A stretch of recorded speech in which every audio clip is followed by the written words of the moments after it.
신앙생활을 하는데 두 날개 이론이라는 이론이 있어요. 신앙생활을 이제 창공을 날듯 그렇게 날아서 하나님께 가려면 두 날개가 필요한데 그 날개가 하나는 말씀이고 또 하나는 기도라고 하는 것입니다. 비행기가 날개가 두 개가 있어야 날지 하나만 있으면 어떻게 될까요? 날다가 곤두박질 치죠.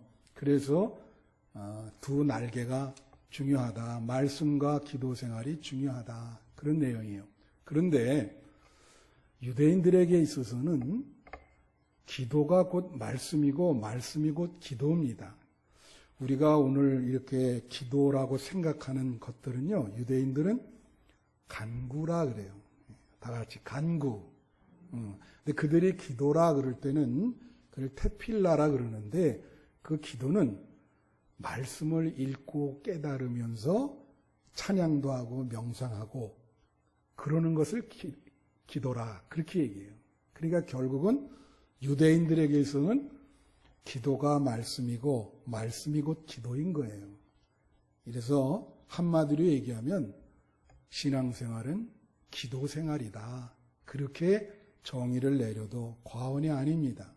여러분들이 일상생활 속에 신앙생활을 한다고 한다면 기도생활을 잘 이어갈 수 있어야 신앙인이라 이렇게 표현할 수 있는 것입니다.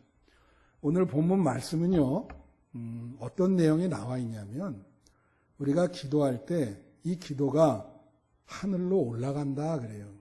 올라가서 하나님 앞에까지 상달이 된다, 미친다. 이제 그렇게 본문은 이야기를 하고 있습니다. 그게 몇 절이냐면 4절 말씀 한번 보시면 향연이 성도의 기도와 함께 천사의 손으로부터 하나님 앞으로 올라가는지라. 하나님 앞으로 올라가는지라. 이 향연이라고 하는 것은 향기로운 연기예요. 또 향기로운 냄새라 그래도 되겠습니다.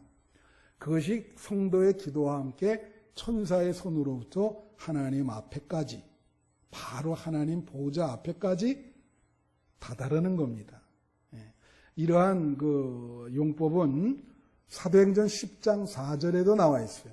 여기 보면 고넬료가 주목하여 보고 두려워 이르되 주여 무슨 일이니까? 천사가 이르되 내 기도와 구제가 하나님 앞에 상달되어. 이게 아비나이노라고 하는 헬라어 동사인데 똑같아요. 아까 요한계시록이나 여기나 다 그 동사를 쓰고 있어요. 그 동사는 어떤 의미가 있냐면 이런 의미가 있습니다. 우리가 직장 생활할 때 상사에게 어떤 걸 보고하잖아요. 보고를 안 하면 어떻게 됩니까? 알지를 못하니까. 그죠? 그래서 이 나이노라는 이 상달되다 올라간다는 말은 자기보다 높은 사람에게 보고하는 거예요. 보고를 해서 그 사람이 보고를 받고 아 그렇구나 상황을 알게 되는 걸 말하는 겁니다. 그러니까 신앙생활에서 가장 높으신 분이 누구예요? 하나님이시죠. 하나님에게 여러분의 상황을 알려드리는 겁니다. 보고하는 거예요. 그게 기도입니다. 근데 보고가 하나님 앞에까지 가야 되는데 중간에 그게 미스가 되면 어떻게 될까요? 하나님 앞까지 그 기도가 올라가지 못한 거죠. 그러면 기도 응답을 못 받는 경우가 생기는 겁니다. 여러분의 기도가 하나님께 상달되기를, 하나님 앞에까지 올라가기를 축원합니다. 예. 그래서 오늘 말씀의 제목이 기도의 상승과 하강이에요. 여러분 잘 아시다시피 상승이라고 하는 건 올라가는 겁니다. 하강은 위에서 내려오는 건데 제가 여기서 내 나름대로의 의미를 썼는데 그것은 뭐냐면 이 하강을 나는 어떤 의미를 쓰냐면 올라가다가 떨어진다. 그래서 기도가 상승돼서 하나님께 다다라야 되는데 기도의 하강이라는 것은 뭐예요? 올라가다가 떨어져요. 그래서 여러분 제가 이 설교 말씀 제목을 정하는 거 굉장히 신경을 씁니다. 왜냐하면 이 말씀 제목이라는 게 상당히 중요해. 근데 딱 보면 이게 무슨 내용일까 알 수 있는 제목이 있고 설교를 다 들어봐야 그 제목이 이해가 되는 그런 제목이 있어요. 저는 주로 후자의 제목을 많이 이렇게 사용을 하고 있습니다. 그래서 우선 기도가 올라가다가 하나님 앞까지 다다르지 못하고 떨어지는 이유에 대해서 성경대로 성경에 많이 나와 있어요. 그게 여러 가지로 네 기도가 하나님 앞에 올라가질 못했다. 성경대로 말씀드리면 예수님이 하신 말씀이 몇 가지가 있어요. 그 중에 하나가 중언부언하는 겁니다. 중언부언이라고 하는 것은 기도한다고 앉아는 있는데 생각 따로 말 따로 도는 거예요. 근데 한국교회에 오랫동안 기도하시는 분들 중에 대다수가 이런 경우가 많아요. 그래서 오래 한다고 그게 되는 게 아니에요. 얼마나 집중할 수 있냐? 그게 문제인 거예요. 그래서 예수님이 중언부언하지 마라. 그렇게 얘기한 겁니다. 말씀하신 겁니다. 또 하나, 너무 지나친 세속적인 욕심을 갖고 있을 때, 그때는 올라가지 못해요. 이 욕심과 소원은 다릅니다. 그게 야고보서 4장 3절에 나와 있어요. 여기 보면 구하여도 받지 못함은 정욕으로 쓰려고 잘못 구하기 때문이다. 세속적으로 너무 욕심이 지나쳐요. 그렇게 기도하면 기도는 올라가다가 떨어져요. 하나님 앞에 상달되지 못합니다. 또 너무 분주한 분들이 있어요. 그런 분들은 이 정신과 마음이 분열되어 있기 때문에 앉아서 몇 분이라도 기도를 드릴 수가 없습니다. 하나님과 대화를 하는 건데 그럴 경우에는 그거는 출발도 안 돼서 떨어지는 거예요. 그래서 아무리 바빠도 시간을 다 이렇게 좀 구별해서 매일매일 하나님께 기도를 드려야 되는 거예요. 신앙생활이 기도생활인데 여러분 매일매일 기도를 하고 계십니까? 묻고 싶어요. 예수님은 골방에서 하는 기도가 진짜 기도라고 말씀하셨습니다. 또 하나, 간절함이 없이 기도를 드릴 때 그것은 올라가지 못합니다. 그것은 기도가 형식적이 돼요. 간절함이 없기 때문에 그는 기도가 하나님 앞에 상달이 안 돼요. 그리고 또 하나는 교만하다. 예수님이 바리새인들한테 그렇게 얘기했거든요. 교만하게 기도를 하면 올라가지 못한다. 그래서 기도가 말이에요.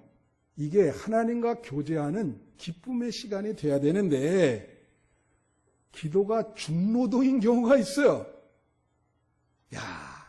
이거 안 할 수는 없고 기도가 노동이 되면 참 불행한 거예요. 기도가 중노동이 되는 경우는 두 가지예요. 간절한 소원이 없을 때 또는 응답을 체험하지 못할 때 그러면 기도는 중노동이 되는 겁니다. 노동. 예배도 여러분 마찬가지예요. 여러분 오늘 예배 드리잖아요.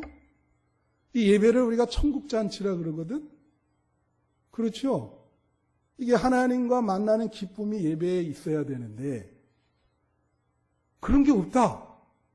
그럼 이건 노동이죠. 죽기보다 여러분, 이 기쁨이 없이 하나님 말씀 듣는 게 얼마나 중노동인지 아세요? 이 앉아있는 게, 어떤 분은 우리 교회 중에 계속 시계 보는 분이 있어요. 중노동이니까. 예배가 노동이 되어서 되겠습니까?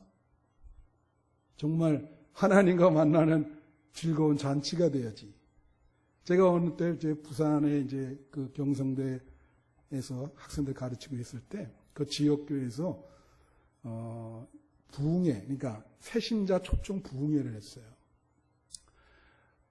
그래 갔더니 사람이 구름대처럼 몰려서 아주 그 장로님이 나를 초대하면서 사람이 아주 구름대처럼 많이 모여 있어. 아, 그래서 좀 기도 많이 하셨나요? 왜 이렇게 많이 왔습니까? 그랬더니 부족한 사람들은요, 돈 주고 데려왔다는 거야. 그 한 시간에 오면 한 3만 원 주겠다. 한 시간에 3만 원 받는 그런 잡이 어디 있어요? 그렇게 얘기하니까 그래요. 그럼 가겠습니다. 대단한 거지. 여러분 혹시 그런 마음으로 예배 드리는 거 아니시죠? 예배는 여러분의 예배도 하나님 앞으로 올라가야 돼요. 그는 예배 드리는 여러분의 마음의 태도에 달려 있는 거예요. 그게 올라가야 돼요. 하나님 앞에 올라간다. 예배의 향기가. 자, 그래서 우리가 기도를 하든 예배를 하든 하나님 앞까지 상달이 돼야 된다. 그렇게 되기를 축원합니다. 그런데 우리가 우리의 본문에 보면 우리의 기도가 하나님 앞에 그 보좌 앞 바로 앞까지 상달되려면 세 가지 전제 조건이 필요합니다. 잘 들으세요. 그게 뭐냐? 본문에 나와 있는 이야기를 말씀을 드리는 거예요. 첫 번째는 반드시 향기와 함께 올라가야 한다는 거예요. 이게 뭘까? 이게 본문이 그래서 이게 어려움이 있어요. 자, 오늘 본문 8장 3절 비춰주세요. 여기 보면 뭐냐면 또 다른 천사가 와서 제단 곁에 서서 금향로를 가지고 많은 향을 받았으니 이는 모든 성도의 기도와 합하여 다 같이 합하여. 여기서 합하여가 되게 중요한 말이에요. 보좌 앞 금제단, 이 하나님 보좌 앞입니다. 드리고자 함이라. 그러니까 향과 성도의 기도와 합쳐져 가지고 하나님 앞에 딱 드린다는 거야. 그 말이 4절에도 나와 있어요. 4절 보면 향연이, 아까 향연을 뭐라 그랬습니까? 이게 어렵게 번역을 해서 그래요. 향연이 향기로운 연기입니다. 또 향기로운 냄새라 그래도 돼요. 이 향연이 성도의 기도와 함께 천사의 손으로부터 하나님 앞으로 올라간다. 그러니까 성도의 기도가 올라가는데 향기로운 연기, 향기로운 냄새, 향기가 같이 올라가는 거야. 그게 같이 올라가야 성도의 기도가 올라갈 수 있어요. 혼자는 못 올라가요. 반드시 향기가 있어야 돼. 근데 그거는 구약성서에 보면 민수기나 레위기에 보면 어떤 얘기가 나오냐면 유대인들이 기도를 하잖아요. 기도할 때 그냥 기도하는 게 아니에요. 우선 성전에 가서 기도할 때 어떻게 합니까? 어린 양을 피를 내서 제물을 드려요. 제물을 드리면서 기도하는 거예요. 그냥 기도하는 게 아니에요. 무슨 말씀인지 아시죠? 제물을 드리면서 기도를 해. 그래서 그렇게 기도를 하는데 이거에 대한 해석을 이제 이렇게 할 수 있어요. 우리가 우리 지금 소극적인 의미로서의 해석과 근본적인 의미로서의 해석이 있는데, 우리도 보면 기도할 때 어떤 분들이 어떻게 기도합니까? 뭐 일천번제라 그래서, 그죠? 헌금을 좀 드리잖아요. 그리고 기도가 이게 하나님 앞에 상달되기 위해서 어떤 분들은 그래요. 내가 정말로 이 기도 제목 응답받기 위해서 하루에 한 끼 아침은 금식하면서 하겠다. 그리고 만약에 열흘 작정 기도를 하면 하루에 뭐 10,000원씩 떼서 같이 기도를 하겠다. 그런 해석. 맞는 해석입니다. 기도할 때 기도도 해야 되지만 여러분들의 어떤 희생과 노력이 필요한 거예요. 그래서 하나님 앞에 그게 올라가죠. 그런데 근본적인 해석은 뭐냐?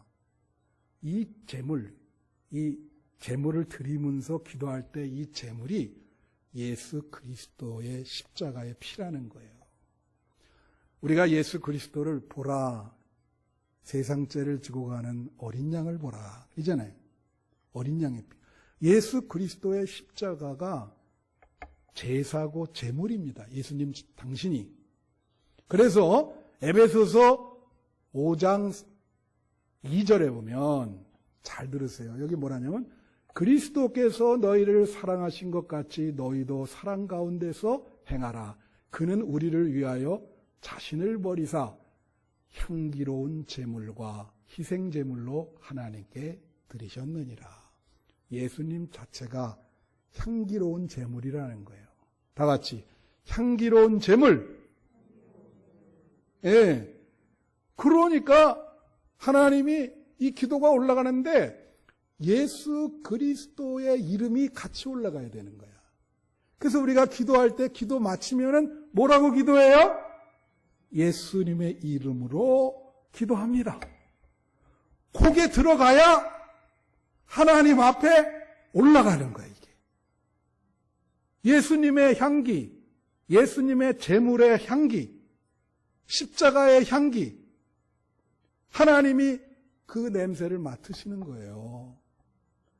그래서 기도할 때 여러분들이 예수 그리스도의 이름으로 기도하고 예수 그리스도에 집중을 하셔야 돼. 그리스도와 함께 사실 기도를 하나님이 받을 수 없는 거예요.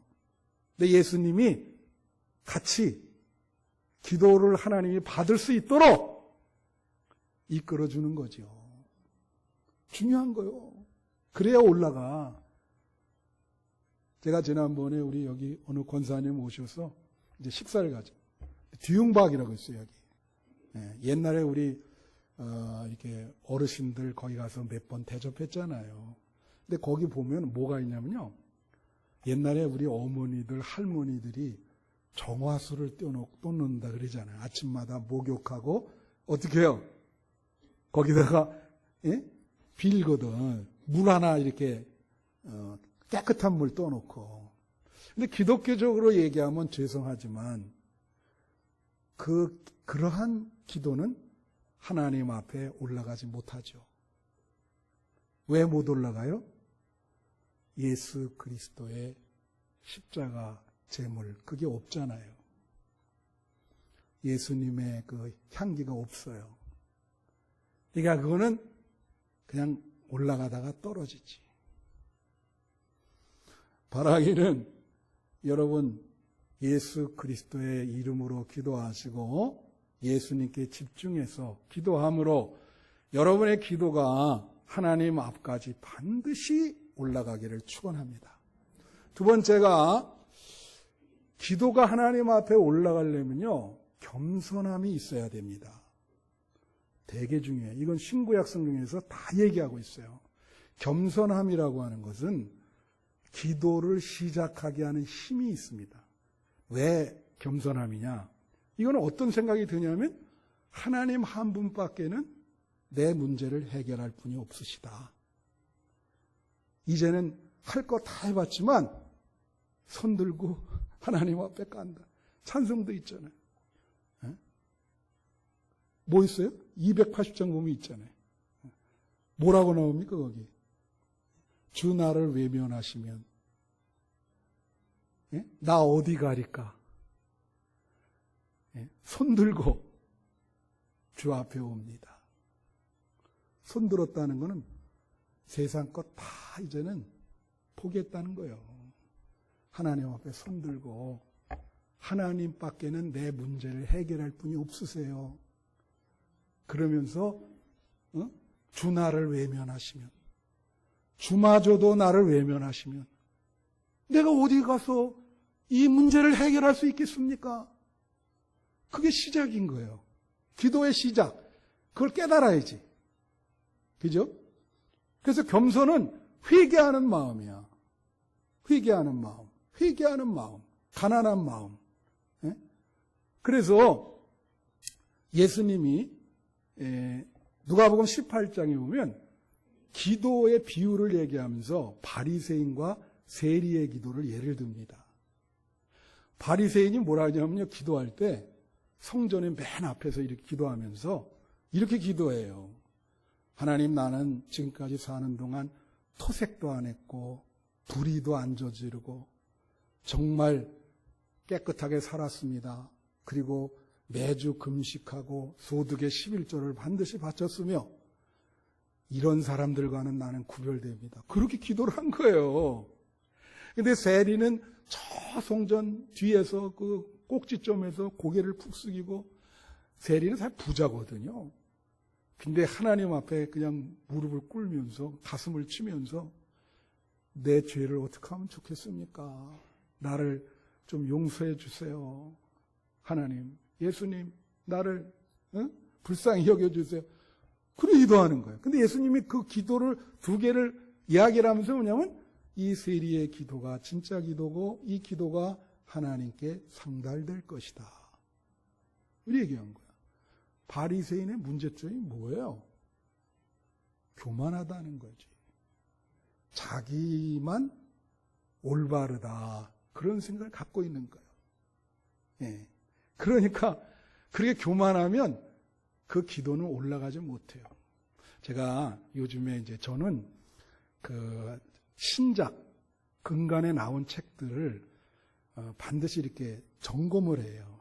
그 중에 이제 내가 꼭 읽어야 되겠다. 그럴 때는 이제 그 신청을 하는데, 제가 이 인터넷에 이렇게 뭐 책 신청한 거 잘 못해서 우리 딸이 늘 해줍니다. 그래서 딸이 내가 부탁을 하면 이거 언제 배워서 하려고 그러냐고. 그래서 이제 계속 얘기를 하는데, 근간에 나온 책 중에 범죄자 마인드라고 하는 책이 있어요. 그 스테판 세이아노라고 하는 사람이 쓴 책인데, 나는 그 책을 왜 봤냐면 범죄자 마인드는 어떨까? 그래서 내가 그걸 읽었는데 그거 다 읽고 나니까 그 범죄자가 나더라고요. 범죄자 마인드를 내가 갖고 있더라고요. 범죄자 마인드가 뭔지 아세요?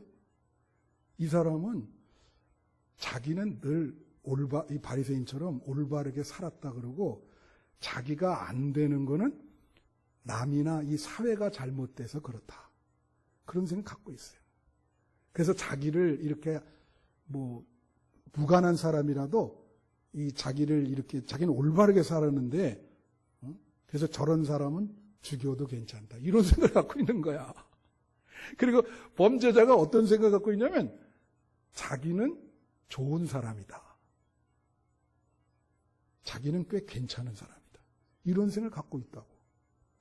아니, 자기를 다 괜찮은 사람이라고 생각 안 하는 사람은 어디 있겠어요? 다 그렇게 생각하지. 근데 내가 괜찮은 사람이라고 생각하면서 하나님께 기도하면 기도는 올라가지 않아요.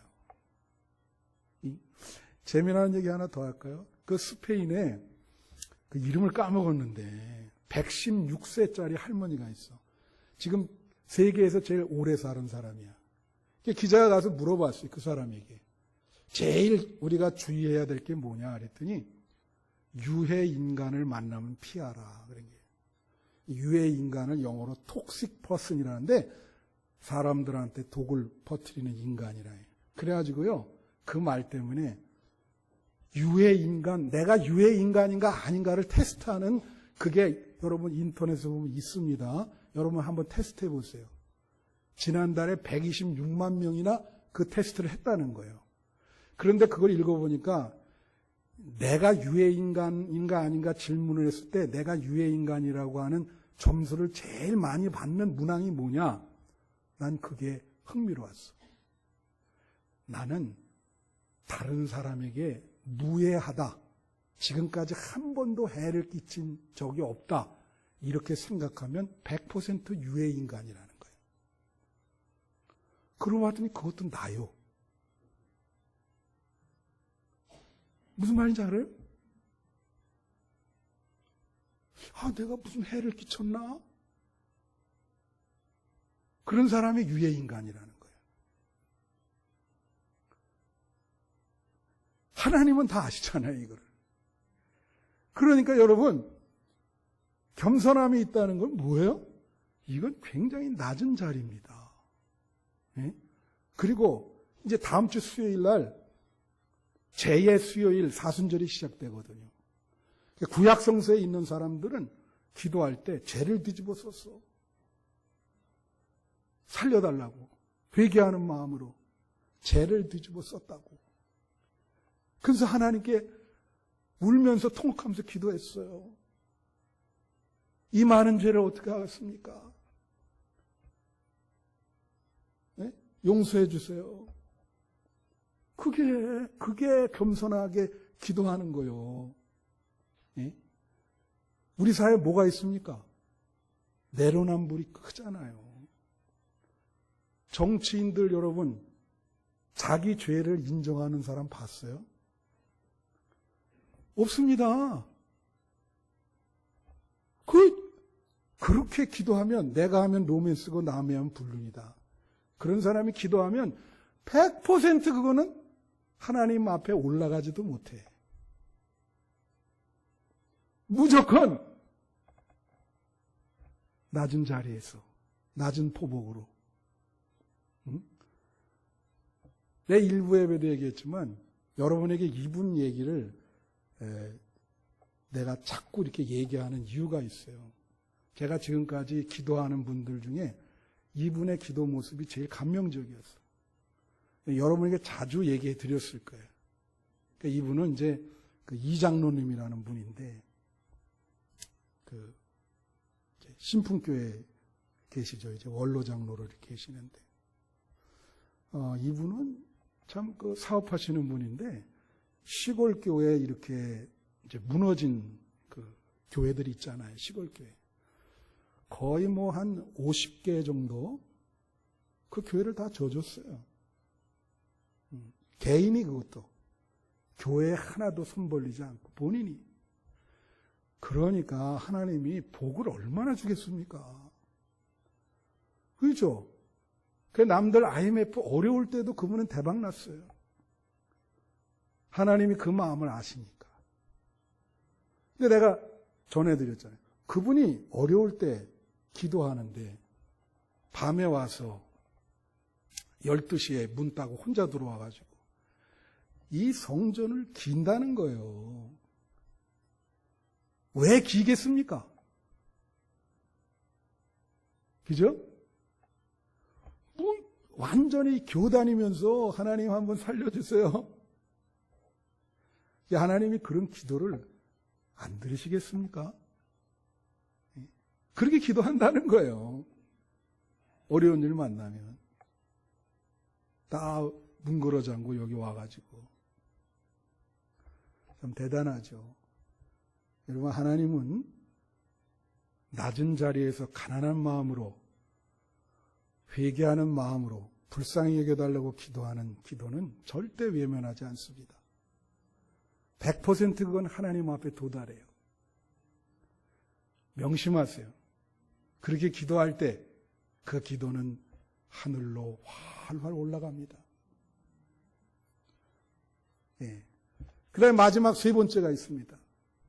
간절함이 있어야 돼요. 간절함이라고 하는 것은 기도를 지속하게 하는 힘이 있습니다. 기도할 때 소원이 없으면 그건 기도가 아니에요.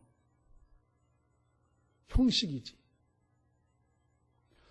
강한 소원이 있어야 간절한 기도가 되는 겁니다. 그죠? 그리고 강한 소원이 있으려면은 절박함이 있어야 돼. 나의 지금 상황을 인식을 해야 된다고. 그 인식을 통해서 절박함이 나오잖아.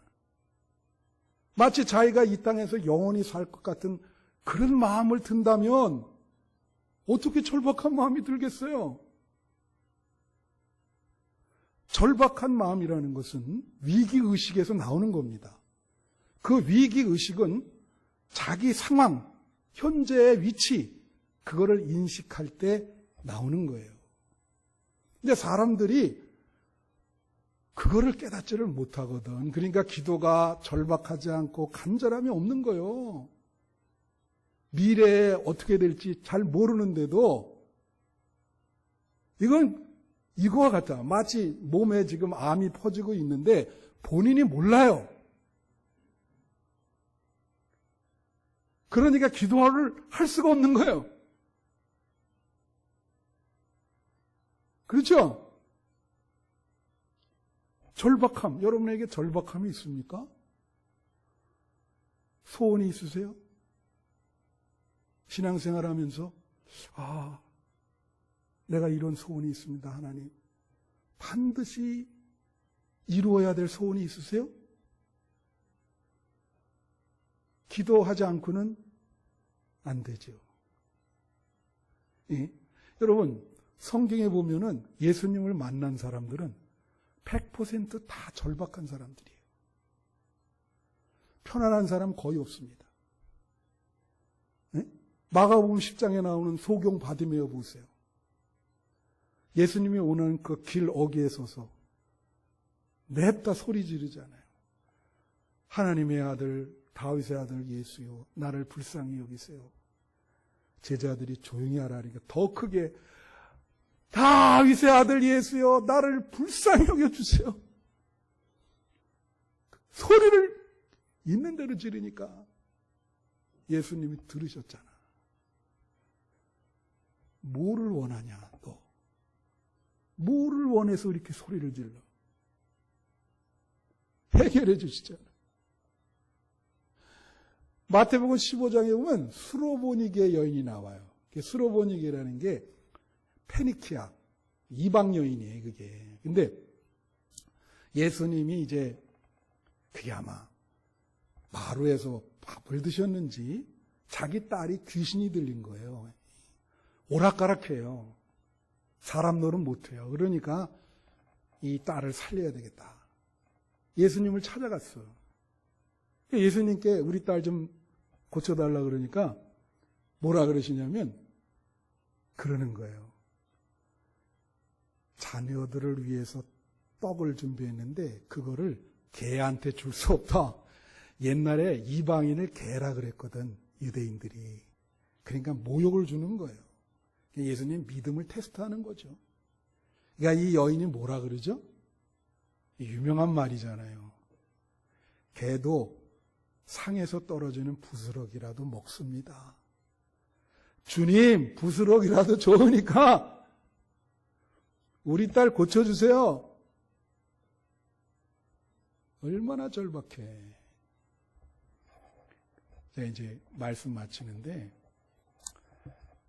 기도 응답을 많이 받은 어떤 성자에게 어떤 분이 가서 나는 지금까지 기도를 많이 했지만 응답받은 적이 없는 거예요. 그래서 상담을 요청을 했어. 기도를 어떻게 하면 응답받습니까? 물은 거야. 예? 나는 한 번도 응답을 못 받았는데 선생님은 그렇게 할 때마다 응답을 받으니 나에게 좀 방법을 가르쳐 주세요. 그래? 내가 하라는 대로 하겠나? 그렇다고. 그러니까 산에 계셨는데 산에 가면 이제 폭포가 떨어지고 물 깊은 데가 있어요. 그 위에 이제 저기 같이 가자면서 걸었는데 갑자기 밀어서 그 폭포 속에 빠뜨린 거야. 수영도 못 하는데. 와우. 어떻게 해요, 그러니까. 막 들어갔다. 나 살려달라고. 살려줘. 또 살려주세요. 거의 뭐 힘이 기진맥진해서 다 떨어질 때쯤 이분이 들어가서 머리 딱 잡고 데리고 나온 거야. 딱 나오니까 멱살을 탁 잡으면서 이 자식이 날 죽이려고 그런다고. 그러니까 뭐라냐면, 아니 기도 응답 받는 거 가르쳐 달라며. 너 지금 물에 빠졌을 때 살려달라고 그렇게 하듯이 그렇게 기도해봐. 100% 응답이 온다 그건. 응? 그렇게 나태하게 기도해가지고는 응답 못 받지. 그렇게 기도해봐. 그래서 자 여러분, 기도라고 하는 건요, 하나님 앞에 살려달라는 거예요. 살려주세요, 하나님. 살려주세요. 살려주세요. 한번 하늘로 손을 들어보세요. 다. 손을 들어보세요. 한번 따라해 보세요. 살려주세요. 살려주세요. 하나님! 기도하겠습니다.